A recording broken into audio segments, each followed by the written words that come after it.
醫生，我隻智慧齒成日發炎，但係聽人講剝嗰陣會好痛，仲會面腫口鼻，係咪真係咁可怕？可唔可以唔剝住？好多人一聽到要剝智慧齒就驚到失眠。其實而家剝智慧齒已經係好常規嘅微創手術，可怕嘅唔係手術本身，而係你拖到智慧齒蛀到深層，甚至頂壞前面大牙先嚟處理。只要把握黃金期同選對方法，過程可以好輕鬆。剝智慧齒究竟要幾耐呢？剝牙時間由15分鐘到1個鐘不等，主要睇2個因素：智慧齒生得複唔複雜，同埋你嘅年齡。後生仔復原力好，智慧齒生得比較正，剝起上嚟通常更順利。而家已經有好多技術可以幫你降低剝智慧齒嘅痛楚。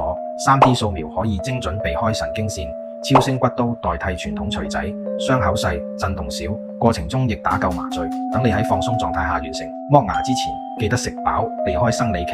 術後謹記咬實紗布，用冰敷減腫，食軟身凍嘢，但千祈唔好用飲管。吸啜動作容易整得血塊，引發劇痛。如果你嘅智慧齒反覆發炎，開始蛀，頂住隔離牙或者準備箍牙，我通常會建議趁後生及早處理。與其擔心剝牙嘅短暫過程，不如避免之後幾年嘅牙痛同併發症。早啲影張 X 光評估，安心好多。